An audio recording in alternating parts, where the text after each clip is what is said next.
حضرت جابر رضی اللہ تعالیٰ عنہ بیان کرتے ہیں کہ میں جب خندق کھودی گئی تو میں نے حضرت صلی اللہ علیہ وسلم کو بھوکا پایا۔ میں نے اپنی بیوی کے پاس آیا اور ان سے پوچھا تیرے پاس کچھ ہے؟ اس نے ایک تھیلا نکالا جس میں 100 جو تھے اور ہمارے پاس ایک بکری کا بچہ پلا ہوا تھا۔ میں نے اسے ذبح کیا اور میری بیوی نے آٹا پیسا۔ میں نے اس کا گوشت کاٹ کر ہانڈی میں ڈالا۔ اس کے بعد میں حضرت صلی اللہ علیہ وسلم کے پاس لوٹا۔ بیوی نے کہا کہ حضرت صلی اللہ علیہ وسلم اور ان کے صحابہ کے سامنے مجھے رسوا نہ کرنا، یعنی زیادہ آدمیوں کی دعوت نہ دینا۔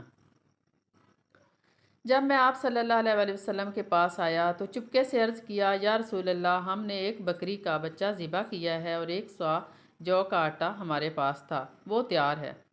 تو آپ صلی اللہ علیہ وسلم چند لوگوں کے ساتھ تشریف لے چلیے۔ یہ سن کر حضرت صلی اللہ علیہ وسلم نے پکارا اور فرمایا، اے خندق والو، جابر نے تمہاری دعوت پکائی ہے، لہٰذا چلو۔ اور حضرت صلی اللہ علیہ وسلم نے فرمایا، میرے آنے تک ہانڈی نہ اتارنا اور نہ گوندھے ہوئے آٹے کی روٹی پکانا۔ چنانچہ میں وہاں سے آیا اور حضرت صلی اللہ علیہ وسلم بھی تشریف لائے۔ آپ صلی اللہ علیہ وسلم سب لوگوں کے ساتھ آگے تھے۔ میں اپنی بیوی کے پاس آیا، وہ بولی، تمہاری ہی فضیحت و رسوائی ہوگی۔ میں نے کہا، میں نے وہ ہی کیا جو تو نے کہا تھا۔ بالآخر اس نے گوندھا ہوا آٹا نکالا۔ آپ صلی اللہ علیہ وسلم نے اس میں لعاب دہن ملا دیا اور برکت کی دعا کی۔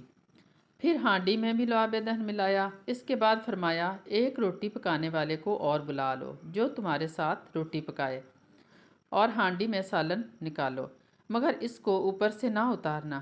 حضرت جابر رضی اللہ تعالیٰ عنہ بیان کرتے ہیں کہ اس وقت حاضرین 1000 تھے، اور میں خدا کی قسم کھا کر بیان کرتا ہوں کہ سب نے کھایا، یہاں تک کہ چھوڑ دیا اور لوٹ گئے، اور ہماری ہانڈی کا وہی حال تھا کہ ایلے ابل رہی تھی، اور آٹا بھی اسی طرح تھا، اس کی روٹیاں پک رہی تھی۔ سبحان اللہ۔